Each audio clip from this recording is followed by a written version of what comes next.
আসসালামু আলাইকুম রহমতুল্লাহ। গোপনে খুব গোপনে কাজ সেরে ফেলুম, কাজ হয়ে যাবে এইরকম বিষয়টা এরকম হয়ে গিয়েছে। আপনারা জানেন জুলাই ঘোষণাপত্র নিয়ে কত কাটাছড়া হয়েছে। নাও আর নেভার, একবারে ফেসবুকে লাল স্বাধীনতা, লাল মানে কালার করা ব্যক্তিরা নাও আর নেভার মানে একটা পোস্ট দিয়ে আবার এক আলোড়ন সৃষ্টি করেছিল। 31শে ডিসেম্বর ও নাও আর নেভার, এরকম একটা কথাবার্তা উঠেছিল। পরে এক পর্যায়ে সরকার এটা করতে চেয়েছিল। এটা করতে করতে দীর্ঘ 6 মাস পেরিয়ে 7 মাস পার হয়ে যাচ্ছে। পরবর্তীতে এটা সংবিধান বাতিল সহ নতুন করে সংবিধান লিখে তাতে সংযুক্ত করার আবেদন করলেও বিএনপি বাদ সাধে, এটা করতে দিবে না। তারপরে এক পর্যায়ে যে তফসিল একটা স্থানে এটা রাখার স্বীকৃতি স্বরূপ রাখার কথা বলা হয়েছে এবং সেখানে 27টি দফা অন্তর্ভুক্ত আছে। 2 দিন আগে অবশ্য একজন সরকারের গুরুত্বপূর্ণ ব্যক্তি উনি বলেছিলেন যে সকল রাজনৈতিক দলের নিকট এই খসড়া পাঠানো হবে, দ্রুত খসড়াটা দেখার জন্য পাঠানো হবে। কিন্তু দুর্ভাগ্য হলো সত্য যে রাতের আধারে গোপনে খুব সন্তর্পণে আপনার 3টা দলকে এই খসড়া পাঠানো হয়েছে, বাকি কোনো দলকে পাঠানো হয়নি। এই যে 3টা দলকের মধ্যে পাঠানো হয়েছে এনসিপি আর বিএনপিকে। পরে যখন জামাত বিষয়টা জানতে পারে তারা রাগারাগি করলেন, পরে জামাতকে একটা পাঠানো হয়েছে।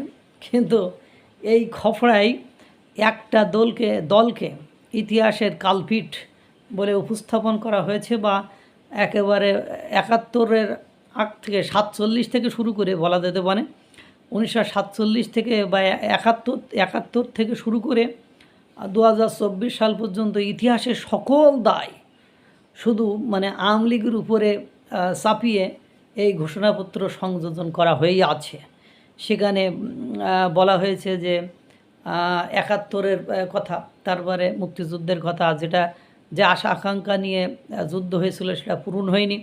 75-এ সিপাহী বিদ্রোহ, ভালো করে বুঝেন, যেটা আওয়ামী লীগের ভাষায় গণহত্যা বা ম্যাসাকার বলা হয়, মানে সেইটাকে আপনার মানে আমরা যেটাকে 15ই আগস্ট শোক দিবস বলে থাকি, সেটাকে মানে সিপাহী বিদ্রোহের মাধ্যমে বাকশালের পতন। তারপরে একটা পর্যায়ে এসে ওখানে রাষ্ট্রপতি জিয়াউর রহমানের সামরিক শাসনটাকে বাতিল করা হয়েছে, মানে সে সম্পর্কে কোনো কিছু লেখা হয়নি। এরপরে এরশাদের স্বৈরশাসন সম্পর্কে কিছু লেখা হয়েছে। তারপরে আপনার 96-তে 91 এই স্বৈরশাসনের কথা বলা হয়েছে।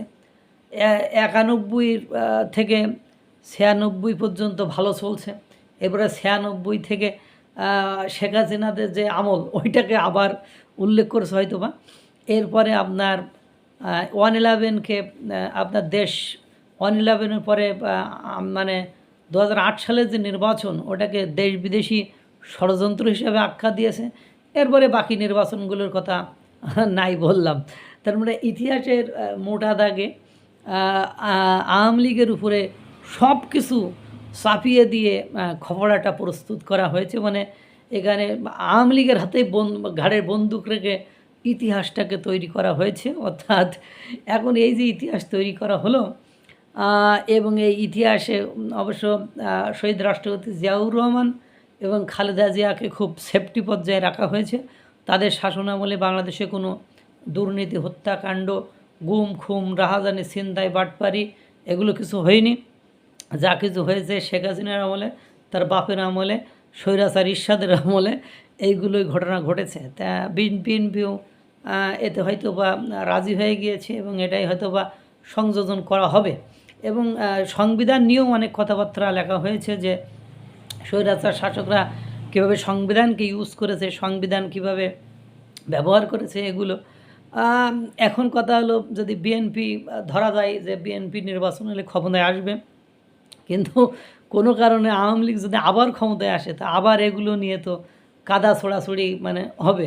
এখন এই যে বাকি দলগুলোকে যে বাদ দিলেন, তাদের কাছে খফড়া দিলেন না, তাদের এই খফড়া না দিয়ে বাদ দিয়ে যদি এটা ঘোষণা করেন, তাহলে এটা নিয়ে তো আবার দেখা যায় অন্যান্য রাজনৈতিক দলগুলো কেওয়াস সৃষ্টি করবে। মানে প্রথম এই যে মাইলস্টোনের ঘটনার সময় প্রথম রাখলো 4টা দলকে, পরে ঝামেলা হয়, আবার পরে 13টা দল ডাকলো, এরপরে আবার এই যে মানে খফড়া দেওয়ার ক্ষেত্রে সন্তর্পণে গোপনে 3টা কে দেওয়া হলো। সব কিছু মেলায় ইতিহাস নিয়ে যেন একটা নতুন ইতিহাস তৈরি হচ্ছে। আল্লাহ তাআলা সকলকে ভালো রাখুক, সুস্থ রাখুক। আসসালামু আলাইকুম ওয়া রাহমাতুল্লাহ।